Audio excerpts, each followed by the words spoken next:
Itulah kemuliaan waktu fajar.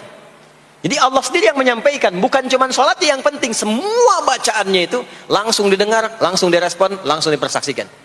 Karena itu ada anjuran bahkan dari Al-Quran, dan ini dikerjakan oleh semua sahabat, saking pentingnya sholat subuh itu, waktu fajar itu, bahkan mereka bangun dan menunggu sebelum tiba fajar. Ada apa di waktu subuh? Apa perbandingannya dengan waktu-waktu yang lainnya?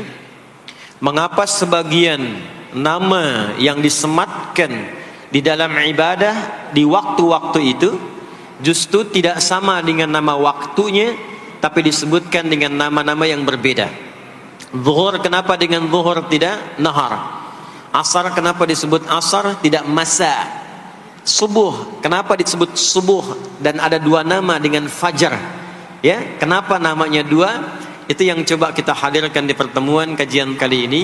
Mudah-mudahan dari pencerahan yang kita dapatkan di kesempatan pagi ini, ada bakal terbaik yang kita bawa pulang setelah menunaikan ta'lim ini insyaallah. Tidak cukup dengan amin, kita mulai dulu ya. Bismillahirrahmanirrahim. Kita mulai Quran surah ke-17 Al-Isra di ayat ke-78. Bismillahirrahmanirrahim. Aqimis salata liduluki syamsi ila ghasaqil layli wa qur'anal fajr inna qur'anal fajri kana mashhuda. Aqimis salat, tunaikan oleh kalian salat dengan sempurna, dengan benar. Penting dicatat, setiap ada perintah menunaikan salat dalam Al-Quran, yang salatnya dimaknai sebagai ibadah formal, bukan bermakna doa biasa. Jadi ada salat yang bermakna umum, yaitu doa. Jadi doa itu disebut dengan salat. Karena itu dalam fiqih, as-salatu hiya doa. Salat itu secara bahasa disebut dengan doa. Karena isi dari semua salat itu, bacaannya semuanya doa. Tapi kalau ada salat yang dimaksudkan ibadah yang kita tunaikan, dimulai dengan takbir, berniat kita, ditutup dengan salam, maka salat yang dimaksudkan ini, itu seringkali di Quran kalimatnya dibuka dengan derivasi kata aqama yuqimu. Kalimat salat pertama di Quran Al-Baqarah ayat 3. Alladzina yu'minuna bil ghaibi wa yuqimunas shalah. Al-Baqarah ayat ke-43. Wa aqimus shalah wa atuz zakah. Selalu menggunakan aqama, yuqimu, yuqimuna, aqimi, dan seterusnya. Termasuk di Quran surah ke-17 Al-Isra ayat 78. Aqimis salata, menggunakan kata aqim. Apa itu aqim? Aqama, yuqimu, yuqimuna, aqim, itu artinya menunaikan dengan sempurna, sesuai dengan ketentuan yang diberlakukan, tegak sempurna. Jadi ketika Allah meminta kita menunaikan salat, salat yang diinginkan itu kata Allah bukan salat biasa saja, bukan sekadar bertakbir kemudian ditutup dengan salam. Ada ketentuannya, ada aturan-aturannya. Karena itu ketika Allah meminta kita menunaikan salat, setelah menggunakan kata aqim, aqimu, yuqimuna, kalimat salatnya menggunakan alif lam. Kalau Bapak Ibu cek silakan, rata-rata ada alif lamnya. Ya, tidak berdiri sendiri. Alladzina yu'minuna bil ghaibi wa yuqimunas shalah, ada alif lamnya. Wa aqimus shalah wa atuz zakah. Wasta'inu bis sabri was shalah, ada alif lamnya. Nah, alif lam itu diantara fungsinya dalam bahasa Arab, ada yang berfungsi sebagai ta'rif. Ta'rif itu seperti artikel the dalam bahasa Inggris. Ya, car itu banyak di luar, mobil. There are so many cars outside. Itu banyak sekali kendaraan di luar. Tapi kalau kita katakan the car, ya, yang ini bukan yang lain. As-shalah, kenapa menggunakan alif lam? Memberikan kesan yang diinginkan itu salat yang sesuai aturannya. Salat yang sesuai dengan ketentuannya. Karena itu di era Nabi SAW, boleh dicatat nanti hadisnya riwayat Muslim, nomor hadis 397, yang meriwayatkan nanti sahabat Abu Hurairah radhiyallahu taala anhu, pelaku yang mengalami ini namanya Khalad bin Rafi' Az-Zuraiqi. Dikisahkan datang seorang sahabat ya Nabi sallallahu alaihi wasallam, kemudian dakhala ila al-Masjid Nabawi, kemudian masuk ke Masjid Nabi, fa shala bi jambin Nabi sallallahu alaihi wasallam. Maka ia salat di samping Nabi sallallahu alaihi wasallam, wan nabiyyu fi nahiyatin ukhra min al-masjid. Sedangkan Nabi di sisi yang lain di masjid itu. Kalau diilustrasikan, dia masuk ke masjid, kemudian Nabi di satu sisi yang lain. Kemudian dia salat. Kemudian ketika dia selesai, falamma sallama yaminan wa shamala, thumma atan nabiyya sallallahu alaihi wasallam.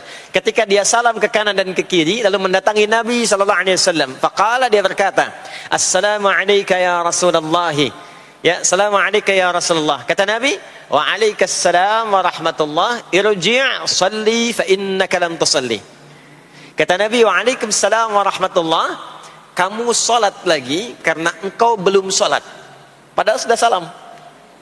Fa'ada salatahu, kemudian dia mengulang salatnya. Thumma atan nabiyya, dia datang lagi ke Nabi SAW.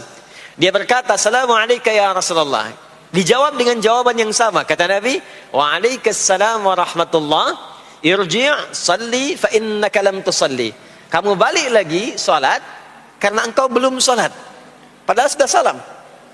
Maka dia melakukan itu sampai 3 kali. Sampai dia berkata, "Ya Rasulullah, ma uhsinu ghairah." Ya Rasulullah, ini yang bisa saya kerjakan. Kalau ada yang kurang, alimni, mohon ajarkan saya bagaimana sholat yang sesuai aturan yang benar itu. Maka diajarkanlah oleh Nabi, bahkan sejak wudu. Idza qumta ila shalah. Kembali muncul kalimat tadi, aqama yuqimu. Kata Nabi, jika engkau sholatnya ingin sempurna, fa asbighil wudu, maka mulai dengan wudu yang sempurna. Maka biasanya orang kelihatan dari wudunya. Orang yang baik sholatnya itu mulai kelihatan dari sejak wudunya. Jadi kalau wudunya tidak sempurna, buru-buru, yang dibasuh tidak sempurna, itu pasti akan berdampak kepada sholatnya. Setelah itu thumma istaqbil qiblah, lalu menghadap ke arah kiblat, lalu diajarkanlah oleh Nabi tata cara salat mulai dari takbir sampai dengan selesai salam. Nah, salat seperti ini jika benar oleh kita diikuti. Jadi fokus baik-baik di sini, benar-benar diikuti oleh kita aturannya dari mulai wudu sampai dengan salam, maka Allah akan berkenan memberikan 5 kemuliaan yang dicurahkan pada seorang hamba saat di dunia. Di kalau pahala di akhirat, pahala sholat kita dapatnya di akhirat. Sekali menunaikan sholat dapat 10 poin. Itu ada di Quran surah ke-6 Al-An'am di ayat 160. Man jaa'a bil hasanati falahu asyru amthaliha. Siapa yang mengerjakan perbuatan hasanah, perbuatan baik yang punya nilai pahala, maka diberikan nilainya 10. Di dalam Al-Quran, sholat itu disebut dengan hasanah, perbuatan baik yang punya nilai pahala. Itu ada di Quran surah ke-11 Hud di ayat yang ke-114. Aqimis salata tarafayn nahar wa zulafan minal lail innal hasanati yudhibnas sayyiat. Tunaikan sholat di pembuka siang sampai akhirnya, sampai ketemu malam. Jadi dari subuh, zuhur, asar, maghrib sampai ke isya. Semua solat itu kata Allah disebut dengan hasanat. Innal hasanat. Hasanat jamak dari hasanah. Jadi solat disebut dengan hasanah. Kalau kita menunaikan solat di Al-An'am ayat ke-160, maka diberikan poin. Poinnya namanya ajrun. Ya, kita sebut dengan pahala. Pahala itu bahasa Qur'annya ajrun. Di Quran surah At-Tin, lahum ajrun ghairu memnun. Begitu kita mengerjakan amal soleh, maka diberikan pahalanya. Perbuatan amal solehnya disebut dengan hasanah, pahalanya disebut dengan ajrun.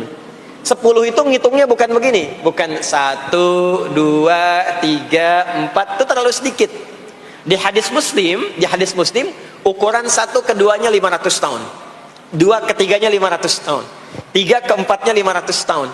Jadi sekali kita menunaikan sholat 10 nilainya, setiap 10 itu 1 keduanya 500 tahun, 2 ketiganya 500 tahun. Kalau ditunaikan di masjid, ya, ditunaikan di masjid, nanti dapat lagi tambahan pahalanya. Baru masuk datang ke masjid dengan niat sholat, bukan yang lain ya.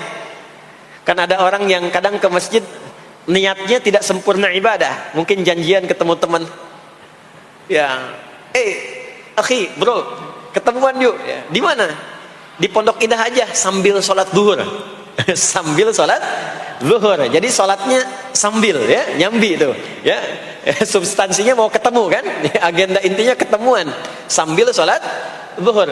Nah, kalau kita niatkan mutlak untuk ibadah, apapun itu, mau sholat, mau baca Quran, mau i'tikaf, itu baru datang, baru menginjakkan masjid, masuk dengan kaki kanan, baru datang, itu sudah dicatatkan 25 kebaikan, belum apa-ngapain. Jarak satu keduanya tadi 500 tahun, dua ketiga 500 tahun. Kalau dilakukan sholatnya berjamaah, maka dapat tambahan 27, kalikan 27, sudah dapat 10 kali 27 berapa tuh? Ya, 270. Setiap satunya kalikan 500 tahun. Maka sholat di masjid itu bukan main-main. Itu kelihatannya nanti dua. Saat sakaratul maut, pahala itu ditampakkan. Jadi pahala itu bukan sekarang. Pahala itu saat kita pulang. Nanti begitu akan meninggal, ditampakkan itu. Ya, pahala yang telah kita kerjakan itu dalam bentuk amal yang diridhoi oleh Allah. Makanya orang-orang yang rajin beramal saleh, ya, hasanahnya banyak, itu hidupnya tenang. Karena dia merasa tenang, jiwanya pun tenang. Ketika pulang pun dia berada dalam ketenangan. Itu yang menjadikan dia kadang senyum. Ada orang yang akan meninggal itu senyum. Ya, sedang baca Quran, ada yang sedang duduk, ada yang sedang ngaji, ada yang sedang sholat. Saking tenangnya, panggilannya pun tenang. Quran surah 89 ayat ke-27 sampai ayat 30. Ya ayyatuhan nafsul mutmainnah, hei jiwa-jiwa yang tenang, irji'i ila rabbiki radiyatan mardiyah, cepat pulang, aku sudah ridha dengan amalmu, engkau pun akan ridha dengan pemberianku. Fadkhuli fi ibadi, masuk golongan hambaku. Ibad itu jama' dari kata abdun. Abdun itu adalah nama bagi hamba yang senantiasa memperbanyak ibadah. Ketika dia ibadah punya hasanat, maka dikonfirmasi saat pulangnya, ditampakkan hasanatnya, ditampakkan hasil pahalanya. Itu yang menjadikan, pernah dengar Sayyidah Asyah, Siti Asyah? Siapa beliau? Istrinya Fir'aun kan? Ya, kan ada kisah viral dalam Al-Quran. Ketika beliau akan dieksekusi oleh Fir'aun, la'natullahi alaih, Fir'aun itu akan mengadab, akan menghukum istrinya sendiri, Sayyidah Asyah. Ketika akan disiksa dan sudah diikat dalam tiang itu, akan disiksa, maka beliau berdoa, Siti Asyah itu, dan doanya diviralkan di Al-Quran. Rabbi bennili indaka baitan fil jannah wa najjini min fir'auna wa amalih. Ya Allah, aku telah berislam, mempertahankan akidahku saat ini sampai dengan sekarang. Maka mohon ya Allah, berikan kepadaku anugerah di surga nanti, bangunkan satu istana di surga, dan selamatkan aku dari buruknya siksa Firaun, sehingga menjadi tanda bagi orang-orang yang akan beriman bahwa beriman itu menyenangkan. Maka apa yang terjadi? Saat sakaratul maut itu ditampakkanlah oleh Allah istana di surganya, maka dia tersenyum. Dalam senyum itu Firaun kan gak ada imannya, jadi gak ada koneksinya. Maka mulai menghardik, kata Firaun, ini perempuan mau dieksekusi kok malah senyum. Dia nggak tahu kalau dalam keadaan itu surganya sedang ditampakkan, istananya ditampakkan. Maka meninggallah beliau dalam keadaan sedang menatap istana surganya, ya, dan berhasil wafat dalam husnul khatimah. Dan Fir'aun tidak mencelakai, tidak menghukum, tidak menyiksa beliau itu kecuali dalam keadaan sudah wafat, ya, ini tak terasa lagi. Itulah orang-orang yang saleh, orang-orang yang punya banyak hasanah, ditampakkan sakaratul mautnya, lalu dihisab, nanti baru dikonfirmasi. Maka sekarang diberitakan sebagai ilmal yaqin, saat sakaratul maut diperlihatkan sebagai ainal yaqin, saat masuk nanti ke surga dirasakan sebagai haqqul yaqin. Maka ada ilmal yaqin, ainal yaqin, haqqul yaqin. Itulah yang menjadikan kita sering berdoa supaya semua kegiatan dunianya menjadi hasanah, dan di akhirat dikonfirmasi lagi hasanahnya. Ada di Al-Baqarah surah kedua di ayat ke-201. Wa minhum may yaqulu rabbana atina fid dunya hasanah wa fil akhirati hasanah wa qina adzabannar. Nah, perbuatan hasanah yang pertama itu salat. Jadi ketika kita salat ada pahala. Pahala itu urusan akhirat. Nanti ketika meninggal dapat. Itu bekal pulang. Kita gambarkan nih supaya nggak bingung ya. Yuk, kita ilustrasikan sejenak ya. Bismillah. Bapak Ibu kelihatan ini ya? Hah? Ibu kelihatan Bu ini? Ah, alhamdulillah, alhamdulillah. Ini pejuang subuh belum ditulis sudah kelihatan ya. Alam itu kan yang kita tinggali, kita rasakan, dan nanti yang kita yakini ada 3 kan. Ini sering saya sampaikan belakangan ini di beberapa kesempatan. 1, sekarang ada yang disebut dengan ardun, al-ard, yang kita terjemahkan dengan bumi tempat kita tinggal sekarang. Ya, sekarang kita ada di mana? Di Masjid Pondok Indah ya. Bagian dari bumi. Ini di bumi. Sifatnya disebut dengan dunia. Jadi dunia itu asalnya bukan nama alamnya, tapi lebih kepada sifatnya. Ya, dunia. Dari kata dana, yadnu, dunuan, wa dunyaan. Artinya sesuatu yang cepat, sesuatu yang fana, sesuatu yang rusak, yang hilang. Jadi semua sifat kehidupan kita di tempat ini itu berlangsung cepat. Ya, kayaknya baru kemarin ketemu, sekarang sudah ketemu lagi. Kayaknya baru kemarin kenalan teman SD, sekarang sudah saling punya cucu. Ya? Dan semua sifatnya rusak. Ini gelas kalau didiamkan, besok-besok kotor, rusak. Baju kalau didiamkan nggak diapa-apain, rusak. Ya, kendaraan kalau didiamkan semewah-mewahnya nggak diapa-apain, rusak. Itulah dunia. Kenapa diperkenalkan viral dunianya dibandingkan dengan bumi dan ardonnya? Untuk memberikan kesan yang kuat kepada jiwa kita. Hei, jangan sampai terjebak dengan kehidupan dunia yang sementara yang ditinggalkan. Jangan memperebutkan sesuatu yang rusak. Jangan berselisih pada sesuatu yang hilang. Ya, kan sekarang banyak orang aneh ya, memperebutkan sesuatu yang pada akhirnya yang diperebutkan itu rusak sendiri. Ya, memperebutkan sesuatu berselisih pada sesuatu yang akan ditinggalkan, kan sama-sama meninggal. Untuk apa memperselisihkan sesuatu yang akan ditinggalkan? Kok bisa berantem, berselisih, saling mencela pada sesuatu yang sama-sama akan ditinggalkan? Itulah kenapa sering dipopulerkan dengan nama dunia. Dunia, ingat ya, kita tinggal di dunia ini. Maksudnya apa? Hei, hidupmu sementara. Hei, terkadang kita lupa bahwa itu akan berlangsung dengan cepat. Saat nanti meninggalkan tempat itu, ada tempat lain yang akan kita kunjungi. Setelah dunia apa? Belum ke akhirat. Ada waiting room dulu. Nah, sini ada waiting room. Tempat nunggu sementara sebelum nanti ke alam yang ketiga. Namanya disebut dengan kubur. Afala ya'lamu idza bu'thira ma fil kubur. Surah apa itu? Surah Al-Adiyat, surah ke-100 di ayat yang ke-9. Namanya kubur. Sifatnya disebut dengan barzakh. Ya, alamnya barzakh. Bainahuma barzakhun la yabghiyan. Barzakh itu pemisah. Bukan alam yang sesungguhnya berkehidupan, bukan. Sementara aja pemisah dari alam yang lain. Jadi sekat yang tak nampak sekatnya, tapi memisahkan dua yang berbeda, itu disebut barzakh. Bapak Ibu, kalau kita pernah lihat di lautan, atau orang diving, menyelam ke laut, atau kita lihat misalnya suka ada program di YouTube ya, tentang lautan itu, kan air yang tembus ke laut itu, dari mana-mana kan, dari sungai menyatu. Pernah lihat, ada bagian lautan tertentu yang nggak nyambung tuh arusnya antara kanan dengan kirinya. Ikan yang di sini nggak bisa tembus ke sini, begitu ke sini balik lagi, sini balik lagi. Nah itu barzakh namanya. Barzakh pemisahnya, nggak kelihatan, tapi memisahkan dua bagian yang tidak menyatu.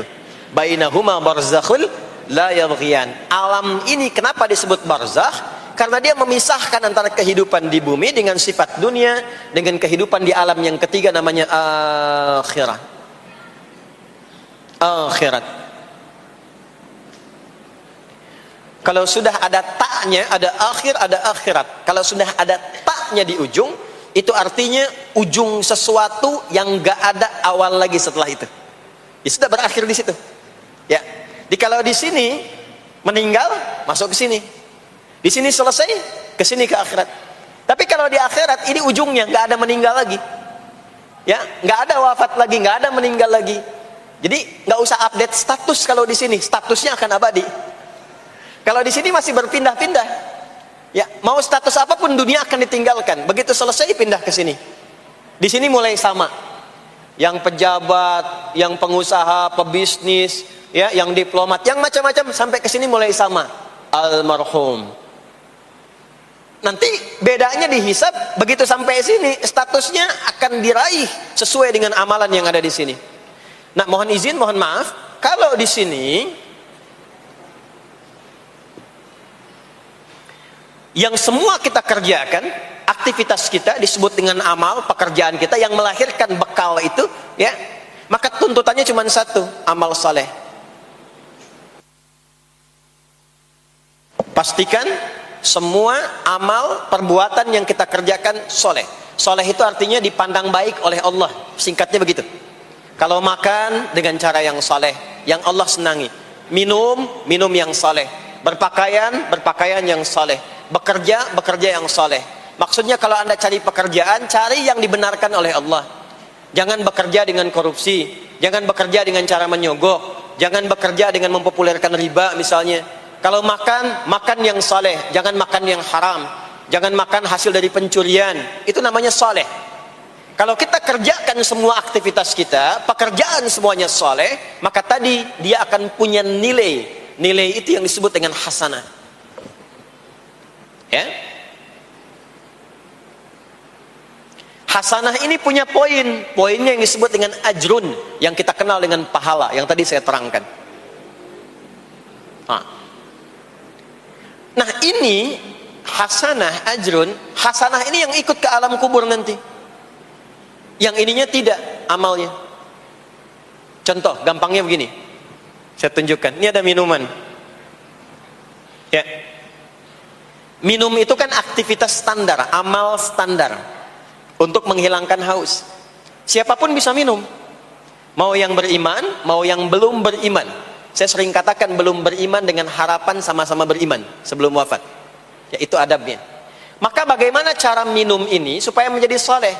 Kata Nabi di hadis Al-Bukhari, perhatikan, idza quddimat ta'amu, kalau hidangan disajikan, mau makanan mau minuman, khudh bi yaminika ma yalik, ambil dengan tangan kananmu, thumma sammillah aw iqra bismillahirrahmanirrahim. Maka sebelum diminum ucapkan bismillahirrahmanirrahim. Maka kalimat bismillahirrahmanirrahim itu yang akan menjadikan aktivitas minum menjadi hasanah. Dituliskanlah pahalanya, namanya ajrun. Minumannya selesai, itu masalah dunia. Hausnya hilang, keluar jadi kotoran, itu minumannya. Jadi gelasnya nggak ikut ke alam kubur. Ya, minumannya nggak ikut. Yang ikut apanya? Ini hasanahnya. Jelas sampai sini? Karena itu, semua aktivitas yang kita kerjakan dalam berkehidupan itu pasti ada pedoman dalam Al-Quran dan hadis detailnya untuk membimbing semua aktivitas kita menjadi soleh. Pedoman itulah yang sering kita kenal dengan nama doa namanya.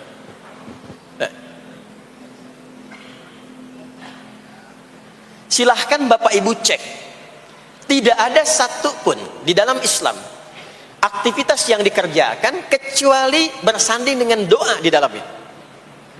Coba cek ya, bangun tidur sudah ada doanya? Sudah. Makan ada doanya? Berpakaian ada doanya? Dan kalau kita mau jujur, itu semua aktivitas doanya nggak sama. Bangun tidur dengan mau tidur sama nggak doanya? Bahkan urusan ke masjid nih, masuk masjid ada doanya nggak? Kakinya diatur kan? Kanan. Keluar masjid ada doanya? Doa masuk dengan keluar sama nggak? Beda. Ada yang mau ke toilet ya, masuk toilet, kakinya diatur nggak? Kaki apa masuknya? Kiri. Keluar? Ada doanya nggak? Nah, perkara ke toilet pun bisa jadi amal soleh. Karena semua yang dikerjakan dalam Islam itu bernilai. Allah itu ingin mendidik kita, jangan sampai melakukan sesuatu yang tidak ada manfaatnya. Dan kalau sudah ada manfaat, jangan tanggung. Jangan hanya jadikan kegiatan itu terbatas pada satu alam saja. Dunia dapat tapi alam kubur gak dapat. Dunia dapat tapi akhirat gak punya bekal. Gimana nanti pulang ke akhiratnya? Ya, saya mau tanya sebentar. Maaf ya, kita yakin gak bahwa kita akan meninggal? Saya ulang, yakin gak akan meninggal? Baik, sekarang pertanyaannya, kalau sekiranya meninggal Pindah alam atau tidak? Pindah kan? Makanya diumumkan di Masjid Raya Pondok Indah, inna lillahi wa inna ilaihi rajiun. Telah meninggal dunia, telah meninggalkan dunia. Artinya keluar dari sini. Sekarang kita pakai hukum dunia sebentar. Biasanya begini, kalau orang pindah tempat, walaupun ada di satu alam, itu pasti butuh bekal. Dan kadang bekalnya nggak sama. Contoh, nanti Ramadan, setelah itu masuk Idul Fitri. Biasanya ada mudik ya. Mungkin nggak mudik kalau nggak ada bekal. Saya sering perhatikan setiap tahun, orang itu mau mudik kalau ada bekalnya. Masya Allah, cuman motornya bebek, ya. Tapi kan bekalnya ada yang singa, ada yang sapi, ya. Itu ditambah lagi pelepah pisang, kasih dus lagi, kasih tulisan, sayang tunggu aku pulang, gitu kan? Ya. Kan dikumpulkan kan? Dan saya pernah tanya, kenapa mas gak pulang? Gak ada bekal pak katanya. Jadi orang mau pindah tempat saja, itu perlu ada bekal. Anda kesini kalau nggak ada bekal nggak mungkin sampai. Sekarang kalau pindah dari Indonesia ke Singapura, sama nggak mata uangnya? Beda. Di Malaysia sama nggak? Semakin jauh ke Saudi, ke Amerika, hukumnya mengatakan setiap pindah tempat pasti bekalnya beda. Jangan pernah kita mengharapkan atau membuat hukum sendiri ketika pindah tempat. Jadi sesama dunia saja tempatnya, bekalnya sudah beda. Sekarang Anda menginginkan pindah alam dari dunia ke kuburan, bekalnya pengen sama, mustahil. Makanya sejak kita meninggalkan dunia, semua paket dunia tanggal di atas, pindah ke bawah, selesai. Nih bajunya ini nggak akan ikut nih, ganti. Ya namanya kafan kan, dan di kafan itu sudah nggak ada kantongnya. Coba dicek tuh, ada kantongnya nggak kan kafan tuh? Nggak ada. Dan ini nggak akan dibawa nih, handphone yang bagus lagi dipakai ngerekam nih, nggak akan ikut. Ah saya mau dipakai aja, ntar kalau malaikat nanya mana buka, nih sudah pernah ikut kajian. Rombongan Ustaz Adi. Ya beda, ini beda alam. Maka yang ikut apanya? Yang ikut tuh hasanahnya, value-nya, nilai kebaikannya. Ini yang kita yakini, ini yang kita imani. Jadi mumpung masih ada kehidupan, perbanyak. Kalau dulu sadar banyak yang salah, sekarang sisanya ganti dengan yang soleh. Kalau sudah diperlihatkan, sekarang kan banyak yang viral di YouTube, dilihat, didengar oleh telinga kita, disimak oleh kita, orang meninggal sedang sholat, orang meninggal setelah menjadi pemulung kebaikan, orang meninggal dalam keadaan baca Quran, diperlihatkan di mata kita. Kok bisa buka YouTube yang keluar di beranda itu? Itu kan hidayah. Jadi kalau sudah ditampakkan di depan mata, ya, didengar oleh kita, terlihat langsung, maka yang disadari salah yang dulu ganti dengan yang soleh sekarang. Kalau tidak kita lakukan, maka rugi kita saat pulang. Ini yang dimaksud surah ke-103. Wal asr innal insana lafi khusr illa alladhina amanu wa amilus salihat, amal saleh. Nah, ini nanti yang dibawa pulang ke sini. Ya, sini. Nah, bagaimana melatih supaya semua kegiatan kita itu jadi soleh? Gimana latihannya? Karena nggak mudah untuk melakukan itu. Belum tentu bangun itu langsung soleh, itu belum tentu. Belum tentu kita makan itu mendapatkan sumber yang benar, dengan cara yang benar. Bagaimana melatihnya? Maka Allah berikan kepada kita waktu-waktu khusus untuk berlatih diri tersambung dengan Allah, yang dengan ketersambungan itu akan menjaga kita di semua keadaan, baik berdiri, jalan, duduk, kerja di kantor, tidur, rebahan. Sekarang banyak kaum rebahaners, ya, tiduran, itu dipastikan kalau tersambung dengan Allah, terkoneksi, semuanya soleh. Karena kalau ingat, ya saya duduk ingat Allah, kalau ingat di pekerjaan ingat Allah, mustahil kita bisa menuliskan sesuatu yang Allah tidak sukai. Tambahin nolnya, ya, bikin paraf, tanda tangan pada proyek yang tidak benar, mustahil. Karena ketika sedang tanda tangan ingat Allah, ya. Nah, dalam bahasa Arab, sesuatu yang tersambung dengan kuat sehingga selalu menempel dan sulit terpisahkan, itu bahasa Arabnya disebut dengan silah. Dari wasala yasilu silah. Ibadah yang melatih kita untuk terus tersambung sehingga ingat pada Allah di setiap keadaan, yang dengan ingat itu menjadikan otomatis amal perbuatan kita ingin dipastikan diridhai dan disukai oleh Allah sehingga berubah menjadi soleh. Ibadah yang melatih kita untuk mendapatkan itu disebut dengan solat namanya. Solat. Makanya solat disebut solat bukan hanya mengandung unsur doa, tapi latihan yang Allah berikan kepada kita untuk mengoneksikan diri kita sehingga dalam semua kegiatan kita ingat Allah. Itu yang dimaksud di Quran surah keempat An-Nisa di ayat ke-103. Ya. Fa idza qadaitumus salata, maka jika Anda telah tuntas mengerjakan salat, fadhkurullah.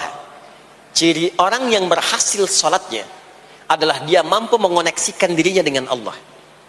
Makanya kalau sudah selesai salat, kita sudah ingat Allah. Nah, kalau belum ingat Allah, diminta coba ingat lagi. Selesai salat, jangan buru-buru meninggalkan tempat kita salat. Ingat dulu, sambungkan dulu, sehingga saat keluar dari tempat kita salat sudah ingat Allah. Bahasa Arabnya mengingat Allah itu disebut dengan zikir, zikrullah. Karena itu salat disebut dengan zikir. Buka Quran surah ke-20 Thaha ayat ke-14. Saya nggak akan keluar dari Quran hadis sehingga nggak bisa didebat. Nggak bisa didebat. Anda nggak bisa debat karena ini bukan pikiran, karena ini Quran dan hadis. Quran surah ke-20 Thaha ayat ke-14. Innani anallahu la ilaha illa ana fa'budni wa aqimis salata lidzikri. Salat disebut dengan zikir. Zikir itu artinya ingat. Makanya tadi saya katakan di awal, salat itu melatih kita supaya ingat Allah. Karena itu ketika kita salam, assalamualaikum warahmatullahi wabarakatuh, assalamualaikum warahmatullahi wabarakatuh, belum ingat kita kepada Allah, maka diminta zikir pasca salat. Setelah salat ada zikir kan? Dan zikir pertamanya apa? Hadis Muslim, astaghfirullah, astaghfirullah, astaghfirullah. Itu yang paling singkat. Kalau mau agak panjang, astaghfirullahalazim, alladzi la ilaha illa huwal hayyul qayyum wa atubu ilaihi. Kenapa istighfar? Karena kita memohon ampun kepada Allah kalau dalam sholat tadi belum nyambung sama Allah. Karena ada orang yang saat sholat bukan ingat Allah, dia masih ingat dunia. Padahal dari sejak awal sholat sudah diminta buang urusan dunia ke belakang. Makanya kita bertakbir, itu ada kitabnya.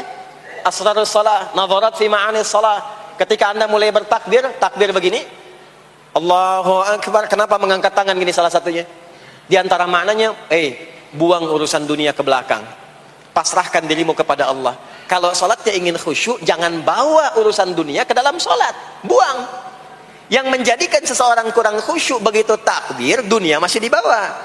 Lisannya berucap Allahu Akbar, tapi pikirannya, motor hu akbar, mobil hu akbar, ya kan? Status tuh belum diupdate hu akbar. Ya, miss call belum dibalas, akbar. Itu bermasalah. Sehingga mudah dikerjai setan. Ada setan namanya khanzab di Sunan Abu Daud. Saat seseorang mulai bertakbir kata Nabi, fayaqulu syaitanu, di situ setan mulai beraksi.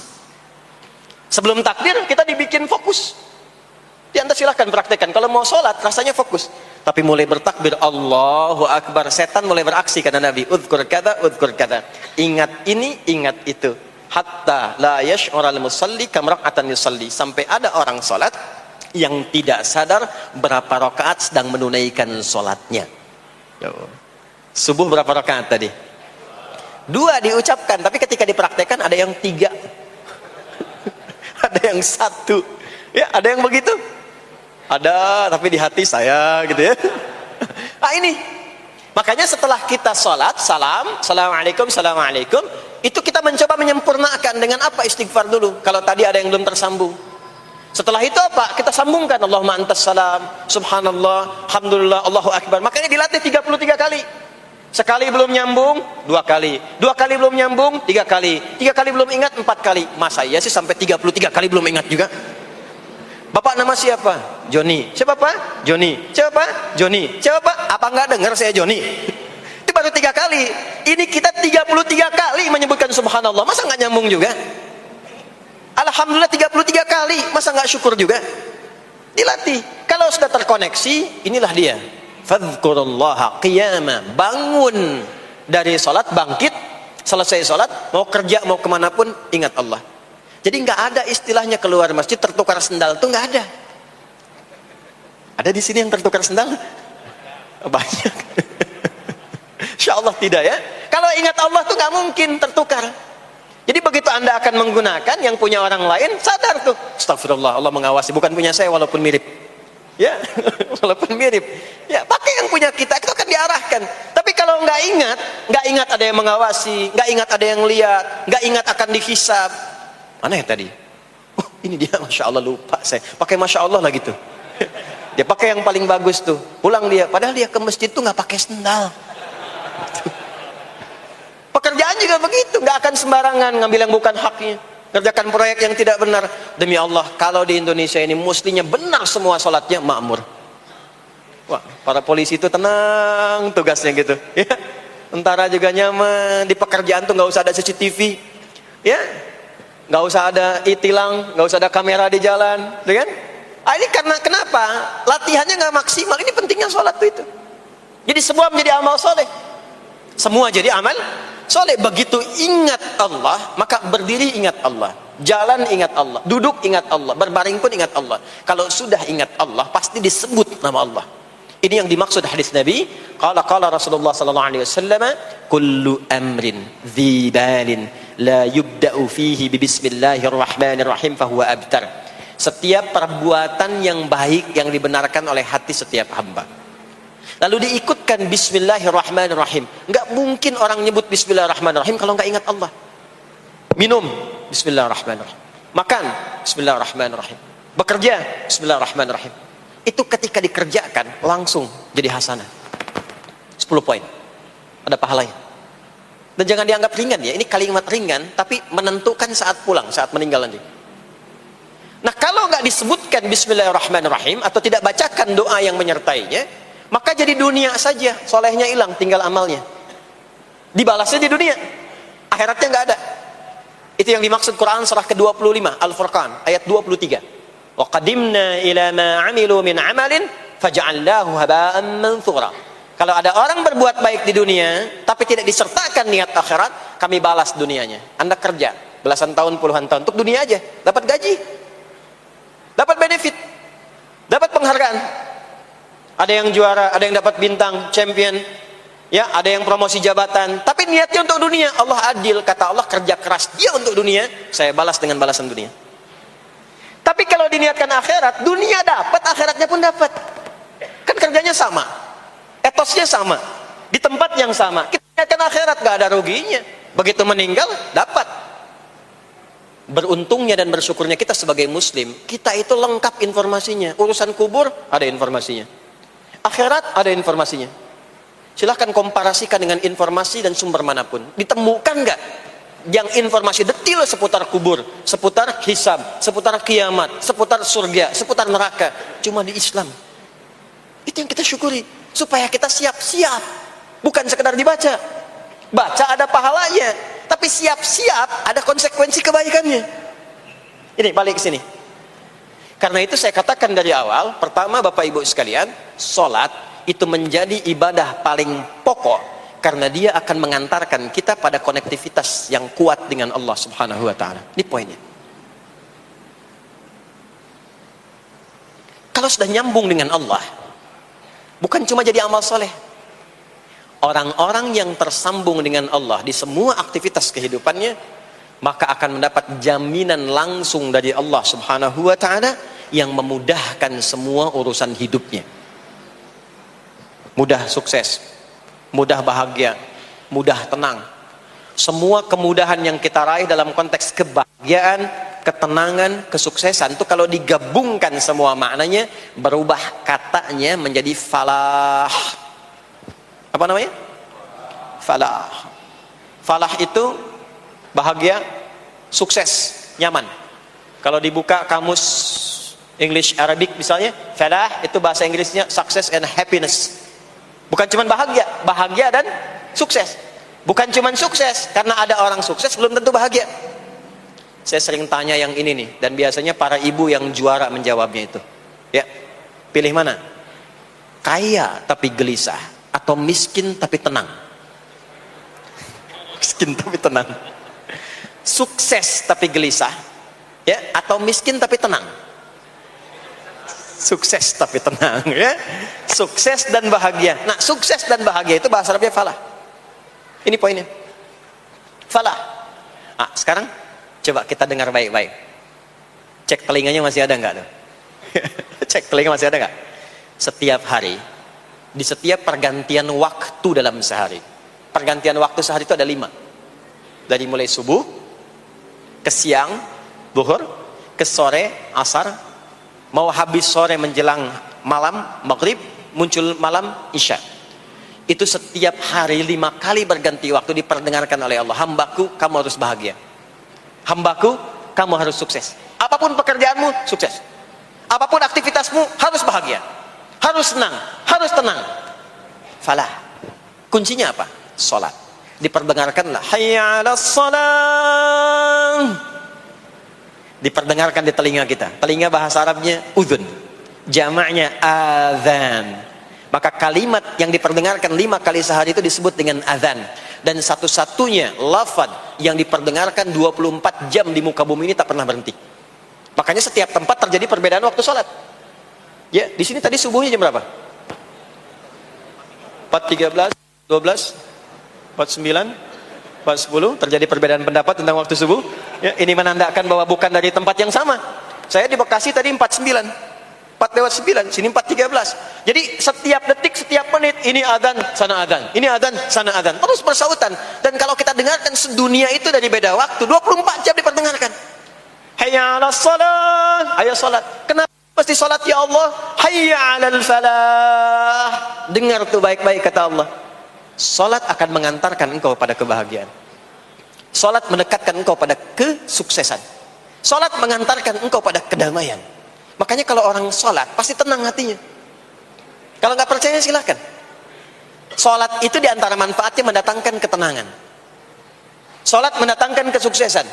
Karena itu salat bukan hanya ibadah yang diwajibkan pada umatnya Nabi Muhammad SAW saja, tidak. Semua nabi dan rasul yang pernah bertugas di bumi itu semuanya salat dan meminta umatnya salat. Hanya memang kita yang paling sempurna menunaikannya, caranya. Ya, dulu umat nabi-nabi lain juga salat. Contoh, Nabi Musa salat.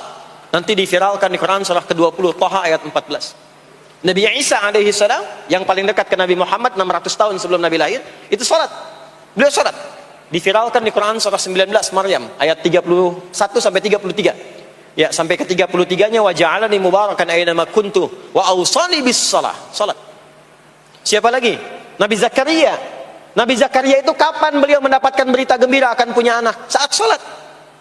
Jadi berdoa, masuk ke mihrabnya Maryam, melihat Maryam punya banyak keistimewaan, maka beliau salat di mihrabnya itu. Di Quran surah ketiga Ali Imran ayat 38 sampai 39. Hunalika da'a Zakaria rabbah qala rabbi habli min ladunka dzurriyyatan thayyibah innaka sami'ud du'a. Turun jawaban, fanadathul malaikatu wa huwa qa'imun yusalli fil mihrab annallaha yubashshiruka bi Yahya. Jadi Nabi Zakaria itu dapat berita akan punya anak namanya Yahya saat salat. Di salat itu kalau dikerjakan bisa berdampak pada percepatan terkabulnya doa. Minta apapun dijawab sepanjang maslahat. Makanya nanti untuk umat Nabi Muhammad jangan tunggu, panggilan salatnya adalah panggilan langsung dari Allah. Minta, punya masalah apa? Aku selesaikan kata Allah. Di salat itu bukan main-main, bukan beban, bukan sekedar kewajiban, tapi kewajiban yang dipaksa untuk membahagiakan kita. Kalau Allah nggak sayang, nggak akan disuruh salat. Pak, Bu, itu panggilan salat. Perhatikan panggilan pertamanya, Al-Baqarah ayat 45. Wasta'inu bis sabri wassalah. Kata Allah, hei hambaku, kalau engkau punya masalah, sabar dulu, terima. Karena aku titipkan masalah itu kepadamu untuk meningkatkan kualitas hidupmu, bukan ingin membebanimu. Dan tidak mungkin aku uji engkau dengan masalah itu kecuali engkau mampu mengatasinya. La yukallifullahu nafsan illa wus'aha. Nah sekarang bawa itu lewat sholat, minta solusi kepada Allah. Terima dulu dengan sabar.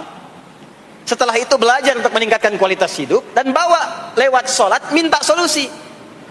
Ternyata saat kita menunaikan sholat, itu diperintahkan oleh Allah, minta punya masalah apa. Makanya kita katakan, begitu Allah perintahkan wasta'inu bis sabri wassalah. Hei, kalau punya masalah terima dengan sabar, minta tolong, minta solusi kepada Allah lewat salat. Maka ketika kita minta, kita robah kalimatnya dari wasta'inu, kata perintah, menjadi bentuk permohonan, fi'il mudhari. Iyyaka na'budu wa iyyaka nas. Itu ketika Anda mengucapkan iyyaka na'budu wa iyyaka nasta'in, fikihnya begini, ucapkan di lisan, hadirkan dalam hati dan pikiran kita masalah apa yang sedang kita rasakan. Minta kepada Allah solusinya. Minta. Jadi bukan sekedar diucapkan. Karena hadis qudsinya berbunyi begini, hadis qudsinya. An Abi Hurairah radhiyallahu ta'ala anhu qala Rasulullah sallallahu alaihi wasallam qala Allah azza wa jalla, Allah berfirman. Saya langsung saja ke bagian kalimat iyyaka na'budunya. Idza qala al-'abdu, kalau seorang hamba berkata dalam salatnya, iyyaka na'budu wa iyyaka nasta'in, ya Allah, sekarang hamba salat kepadamu, ibadah hanya kepadamu, seperti yang kau perintahkan. Maka hamba memohon kepadamu, ya Allah, seperti yang kau janjikan. Wa iyyaka nasta'in. Lalu hadirkan dalam benak kita, ya Allah, engkau maha tahu sebelum hamba ungkapkan. Hamba punya persoalan ini. Mohon kepadamu, ya Allah, hilangkan semua masalah itu. Berikan hamba solusi yang terbaik. Berikan hamba keberkahan darimu. Itu sekilas hadir dalam jiwa kita. Maka apa yang terjadi? Qala Allah azza wa jalla, dijawab kalimatnya itu, hadza baini wa baina 'abdi wa li 'abdi ma sa'al. Ini perjanjian antara aku dengan hambaku. Kalau hambaku benar salatnya sampai kalimat ini, apapun yang dia mintakan sekarang, aku akan kabulkan. Sepanjang itu ada maslahat untuk dirinya. Dicontohkan itu oleh Nabi Zakaria.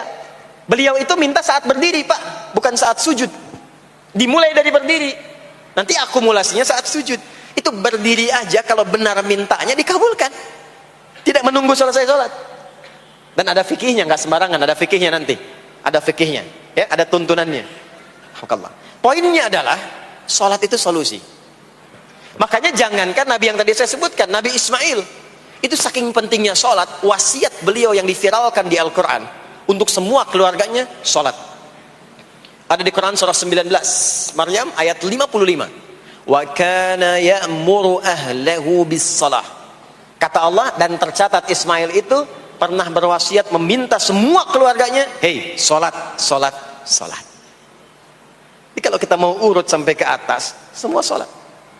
Muhammad sallallahu alaihi wasallam bin Abdullah bin Abdul Muttalib bin Hashim bin Abdul Manaf bin Qusay bin Murrah bin Kilab bin Ka'ab bin Ghalib bin Fikir bin Malik bin Nadar bin Kinana bin Khuzaimah bin Mudrikah bin Ilyas bin Nizar bin Mudar bin Ma'ad bin Adnan bin Addi bin Adri bin Muqawwam bin Nahur bin Tarikh bin Ya'rub bin Yasjub bin Nabit bin Ismail alaihi salam bin Ibrahim alaihi salam bin Azar atau bin Nahur bin Abir bin Kinan bin Arfakhshad bin Sam bin Nuh alaihi salam bin Mikhlail Matusyalah bin Kinan bin Anwas bin Thith bin Adam alaihi salam.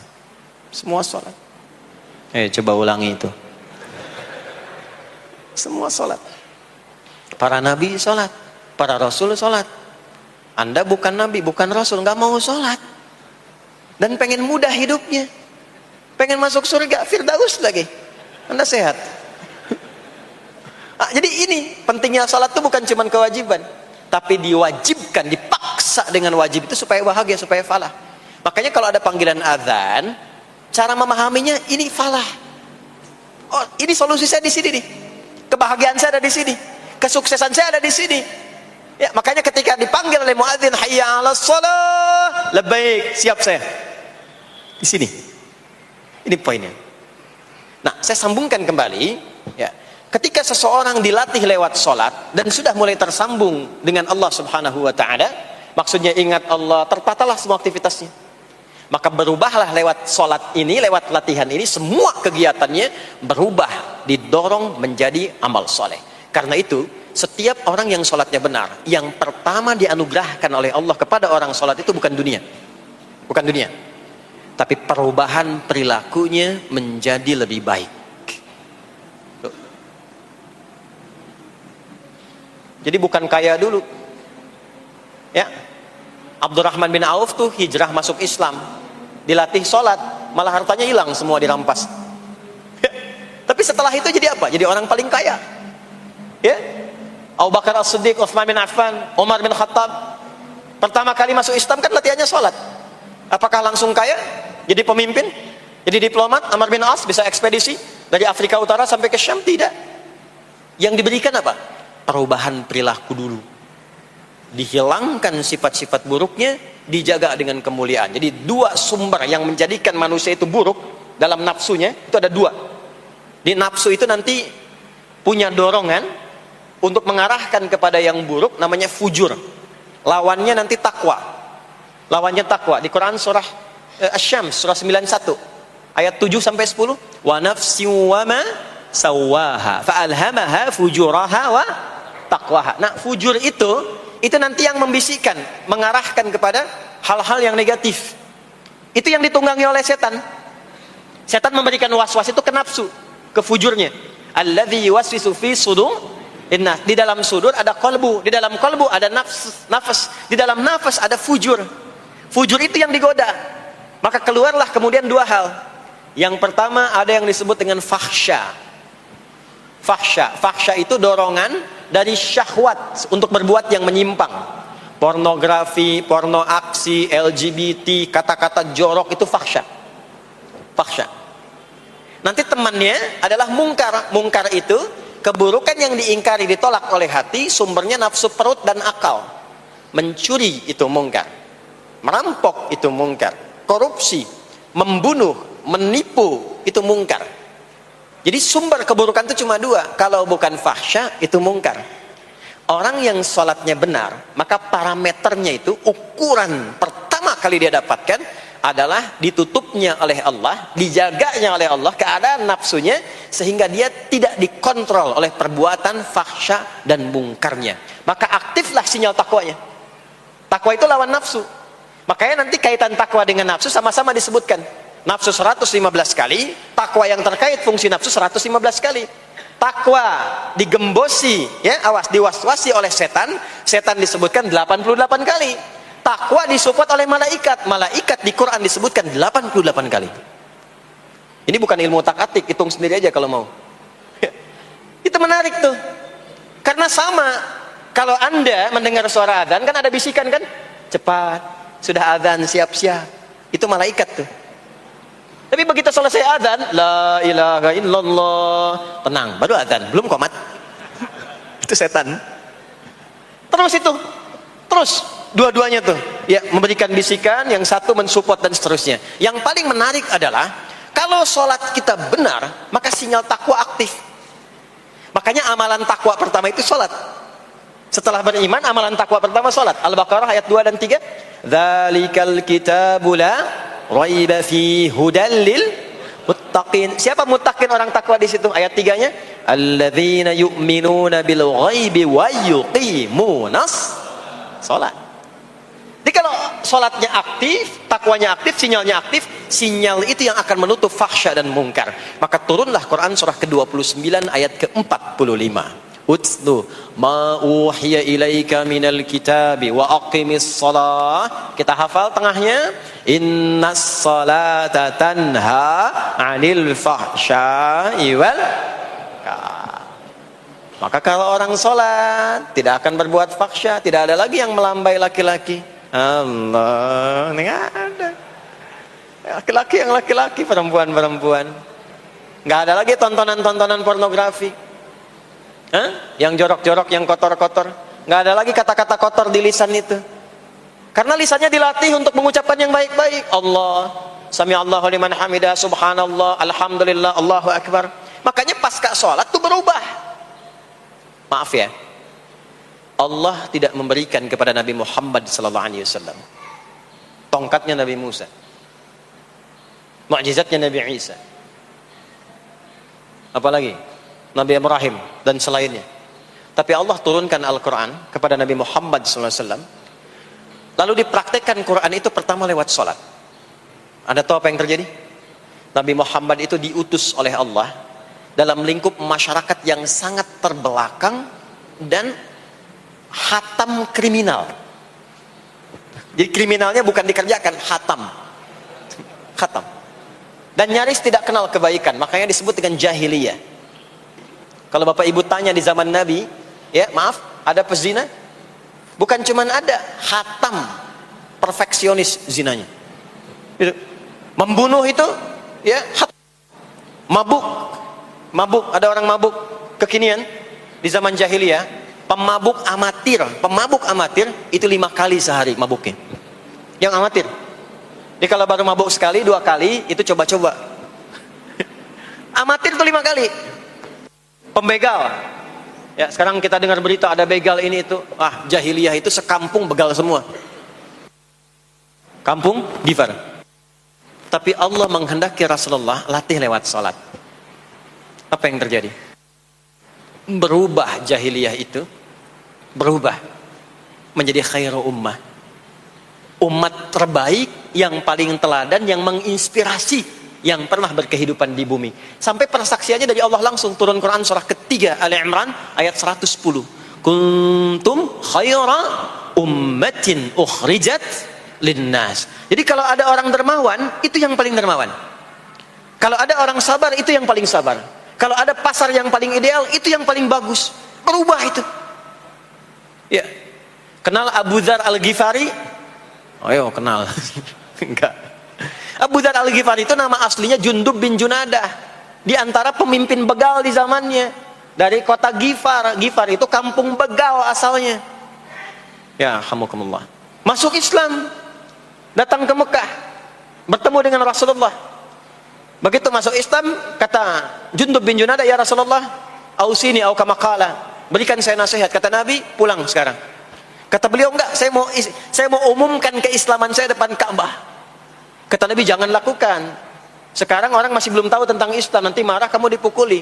Kata beliau, ya Rasulullah, saya ini membegal terang-terangan, masa bersyahadat sembunyi-sembunyi? Maka keluar ke depan Ka'bah, dia katakan, ya ma'asyara Quraisyin, hei semua orang Quraisy. Datang orang. Usyhidu bi annahu la ilaha illallah wa anna Muhammadar Rasulullah. Aku bersaksi, syahadat la ilaha illallah Muhammadar Rasulullah. Kalian mau apa? Dipukulin sampai pingsan. Sampai ketika akan diteruskan, ada riwayat mengatakan datang Sayyidina Ali bin Abi Thalib, ada yang mengatakan Sayyidina Hamzah ya bin Abdul Muttalib radhiyallahu taala anhuma jami'an. Datang menyampaikan, jangan teruskan. Kalau ini meninggal, ini wafat, kita akan celaka karena kafilah kita akan lewat desa Ghifar. Kalau lewat Ghifar gak akan berhasil niaga kita, katanya. Ya, karena akan dihabisi semua ini orang Ghifar. Maka dibiarkan pergi, pulang. Tahu apa yang terjadi? Begitu Nabi hijrah ke Madinah, dikagetkan dengan suara kaki yang berdecak kencang, bang bung bang bung bang bung. Ternyata ada berita gembira, sekampung begal Ghifar itu masuk Islam semuanya, berubah jadi baik. Untuk menginspirasi generasi kemudian, maka dipopulerkanlah oleh beliau kunyahnya dengan nama daerahnya. Sayalah Abu Dzar Al-Ghifari. Al-Ghifari itu maksudnya apa? Dulu saya ini berasal dari Ghifar, kampung saya kampung begal. Cuma karena saya masuk Islam, diajarin sholat, diajarin baik, sekampung baik semua.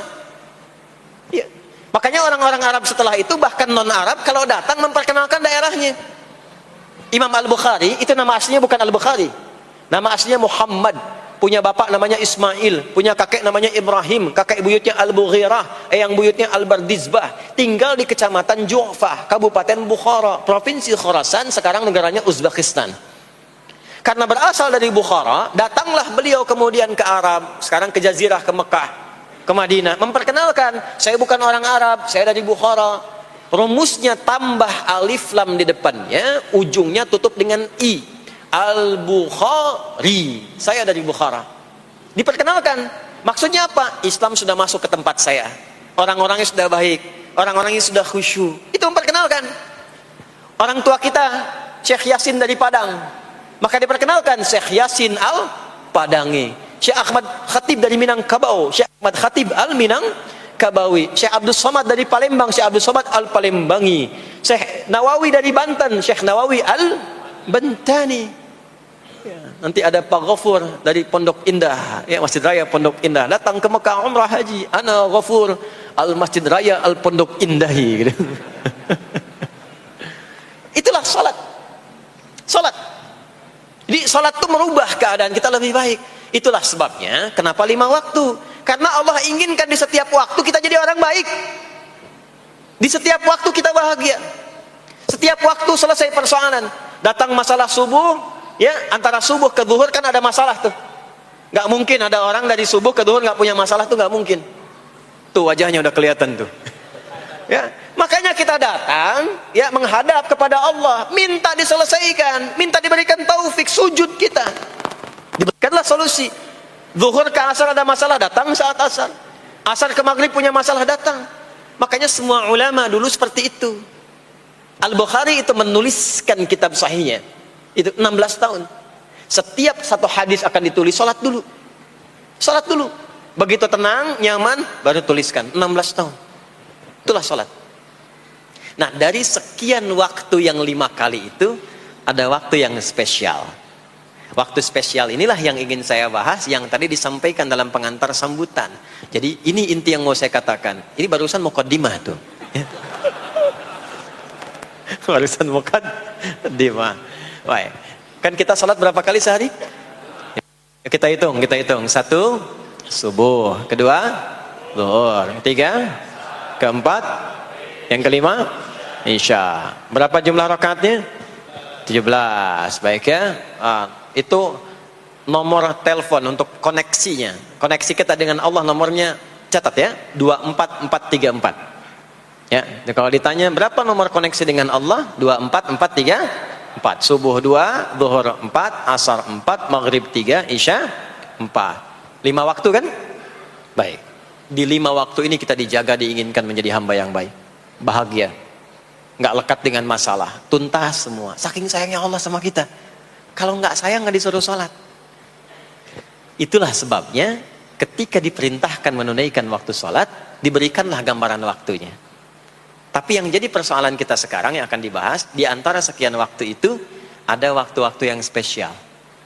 Ada waktu-waktu yang spesial. Dari mulai subuh ke isya itu ada yang dispesialkan oleh Allah karena ada bonus berlipat di dalamnya. Waktu apakah itu? Mari kita bacakan dulu mulai dengan Quran surah kedua ayat 238. Paling kanan sebelah atas di mushaf standar. A'udzubillahi minasyaitonirrajim. Bismillahirrahmanirrahim. Mohon izin saya agak lambatkan sedikit ritmenya karena ini inti yang mau kita bahas. Tadi muqaddimah makanya saya percepat ya. Hafizu 'alas salawati was salatil wusta wa qumu lillahi qanitin. Hafizu. Kalau Bapak Ibu lihat mushaf terjemah, diterjemahkannya dengan jagalah. Jagalah itu ihfazu, hafidha yahfaz. Tapi kalau ada alif setelah hafizu, itu berarti fi'il madhinya, past tense-nya, akar kata kerjanya hafadha, yuhafidhu. Alifnya mufa'alah, bermakna saling. Jadi mengartikannya begini, hafizu 'alas salawati. Hei, hendaklah kalian saling menjaga waktu sholat. Kalau saling itu sendirian atau banyakan? Banyakan. Jadi kalau bapak di rumah ada 5 orang, bapak, ibu, dan 3 orang anak, maka jangan soleh sendirian, Pak. Ingatkan anaknya, ingatkan istrinya. Istri bangun duluan, ingatkan suaminya. Makanya waktu sholat itu, maaf, jangan cuma disandarkan pada azan yang kita dengar di masjid, harus hafal. Bahkan nanti gini, di Quran surah keempat ayat 103 itu, di ujung ayatnya, itu ada penanda ciri standar orang beriman. Maaf. Kita tanya dulu nih. Kita beriman tidak hari ini? Halo, beriman? Hati-hati ya, karena kata Nabi ada yang subuh beriman, sorenya sudah kufur tuh. Ya, yusbihu mu'mina wa yumsi kafira. Hati-hati ya. Yuk, apa ciri orang beriman tuh? Iman itu konfirmasinya bisa didapatkan satu melalui suara azan. Adzan itu sama dengan penanda waktu sholat. Tahu dari mana iman itu bisa dicek dengan suara adzan? Quran surah ke-8 Al-Anfal di ayat yang kedua. Innamal mu'minuna alladzina idza dzukirallahu wajilat qulubuhum. Sungguh insan beriman itu ciri standarnya bisa dilihat. Kalau disebutkan nama Allah, ada konfirmasi iman dalam hatinya. Jadi iman itu letaknya di kolbu. Nanti konfirmasinya lewat suara adzan, dipanggil, disebutkan nama Allah.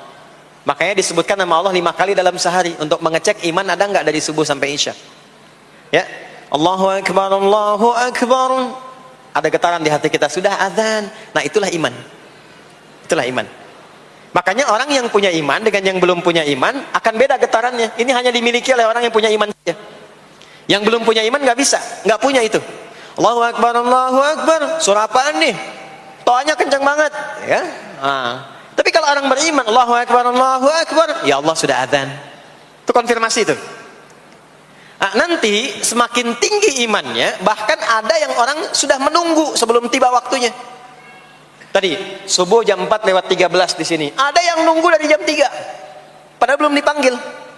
Ya. Masya Allah. Di Bekasi 4 lewat 9. Allahu Akbar, Allahu Akbar. Azan. Ingat dia. Nah, itu ciri beriman. Cuman imannya standar. Jadi bukan iman yang kuat. Standar. Kuat belum, lemah tidak. Allahu Akbar, Allahu Akbar. Jam 4 lewat 9. Jam 3 sudah bangun. Nunggu itu. Iman yang kuat. Masya Allah. Ada yang baru subuh dan nunggu isya. Tunggu.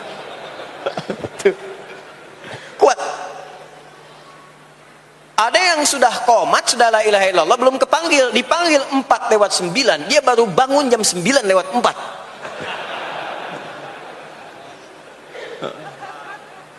Tuh.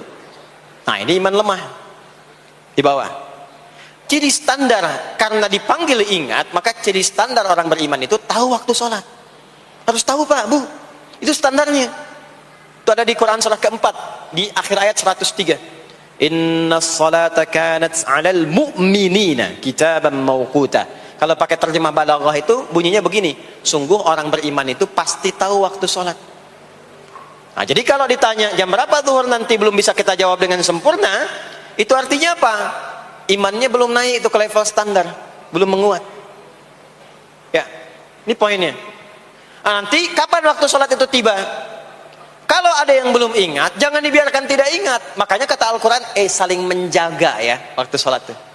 Jangan sampai di keluargamu, ada temanmu, kolegamu, bahkan tetanggamu itu nggak tahu waktu sholat.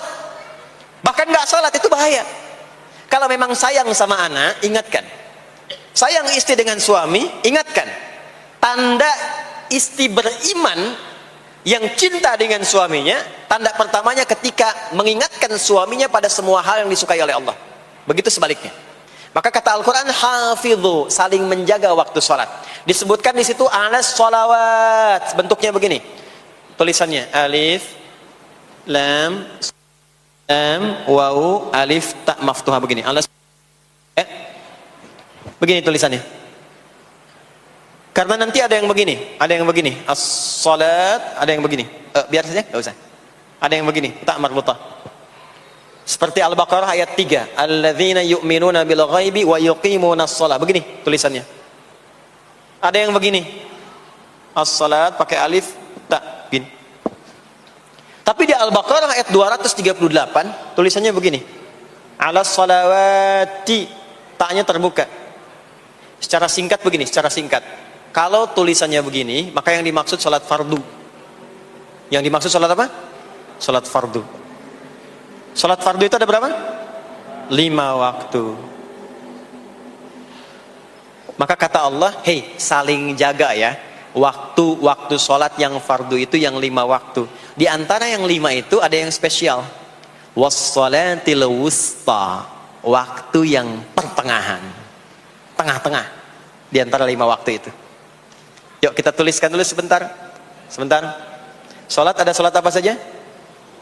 Subuh, kemudian zuhur, kemudian asar, kemudian nggak cukup, ambil ke sini maghrib, kemudian isya. Subuh, zuhur, asar, pindah sini maghrib, isya. Lihat rumusnya. Jadi yang sholat pertengahan yang mana? Jangan lihat tulisannya itu, ya, karena subuh di tengah-tengah disebutnya subuh ya. Sholat pertengahan yang mana? Asar apa subuh? Subuh apa asar? Apa dalilnya?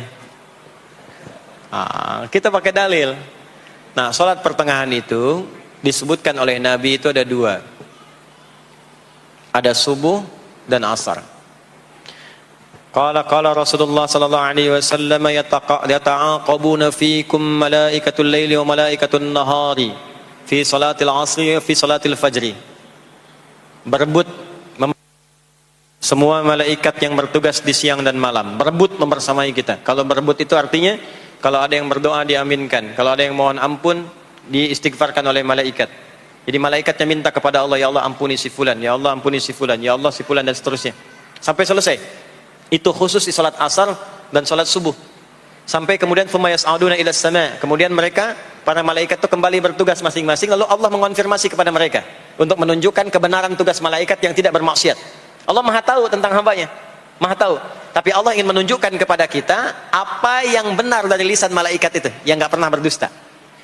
Ya, maka Allah bertanya kepada malaikat, bagaimana keadaan hambaku ketika engkau tinggalkan? Maka disampaikan oleh malaikat itu, ya Allah, aku meninggalkan hambamu si fulan, dia sedang menunaikan ibadah, dia sedang sholat kepadamu, dan khusyuk berdoa, dan seterusnya.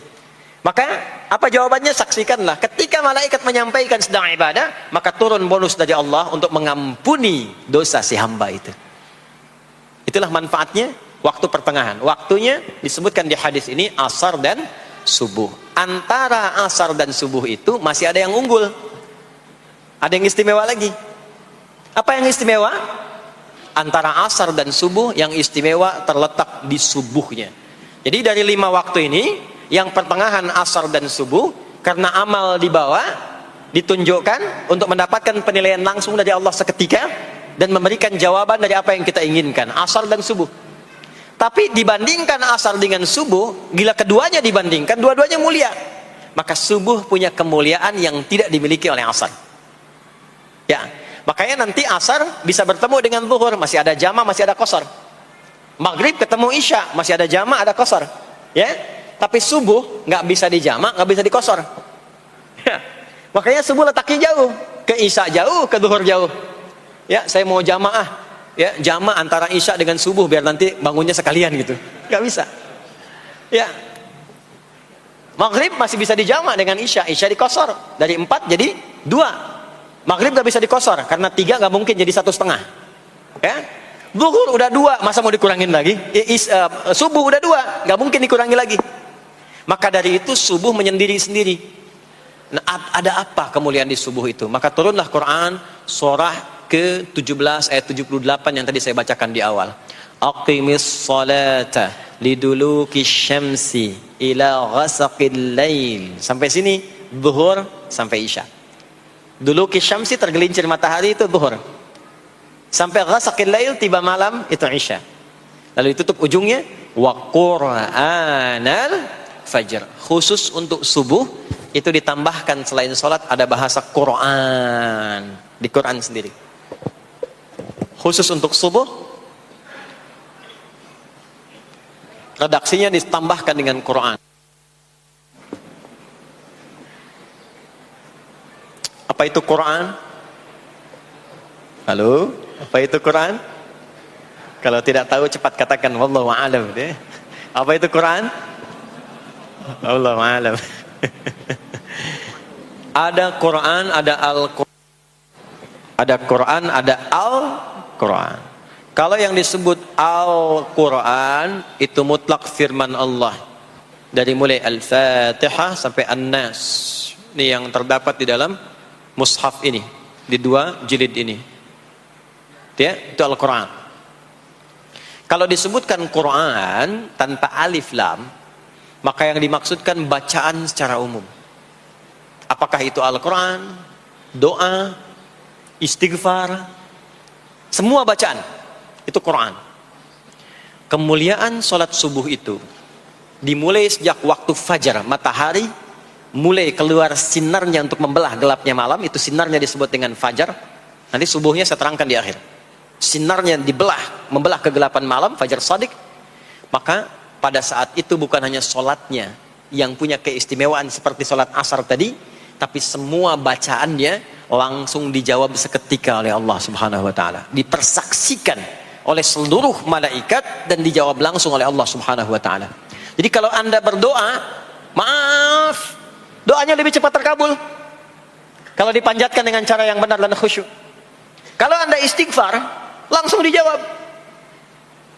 Kalau kita baca Quran, pahala langsung dituliskan berlipat. Itulah kemuliaan waktu fajar.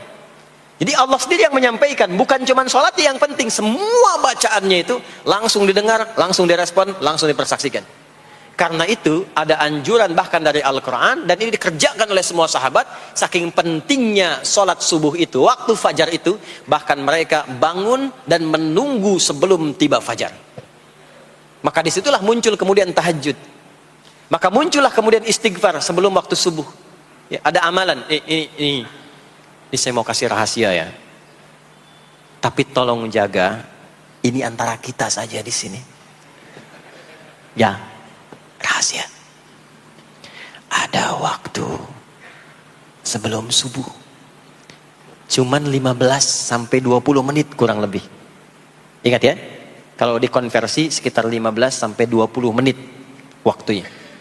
Namanya waktu sahar. Sahar, jamaknya ashar. Jamak itu karena setiap hari oleh Allah dikasih itu. Sahar, jamaknya ashar. Rahasianya di mana? Bapak Ibu, ini waktu yang paling cepat untuk terkabulnya doa. Anda mau minta apa saja, hadisnya qudsi. Ibadi, kata Allah, hambaku, siapapun yang bermohon sekarang aku kabulkan, yang minta aku berikan. Wa man istaghfara li ghafartu lah. Siapa yang minta ampunan, istighfar, aku ampuni dia sekarang juga. Baik. Bapak Ibu begini, saya tanya nih, kalau ditawarkan minta apa saja diberi. Ya. Terus minta ampun juga diampuni. Pilih mana? Minta apa saja diberi, mau minta apa saja, atau mau minta ampunan istighfar? Pilih mana? Jujur aja, kalau ada proyek nilainya 100 miliar, ya, ada utang 1 miliar belum ditutup, terus baru minta apa saja diberikan. Pilih mana? Minta 100 miliar, potensi dikabulkan, atau minta diampuni dosa? Pilih mana? Pilih salah satu, nggak usah dua-duanya. Oh, ada tawaran dikasih 100 miliar atau diampuni dosa, pilih mana? Ampuni dosa. Wah, banget ya. Kata ibu kalau bisa dua-duanya gitu. Coba, kalau ada rumus begini, Anda disuruh memilih apakah dunia dan seisinya atau memilih ampunan Allah, maka pilih ampunan Allah. Karena nanti ada rahasia yang kedua. Banyak rahasia ini. Ada rahasia istighfar. Istighfar itu kalau sudah menyatu dengan jiwa kita, sudah terbiasa maksudnya.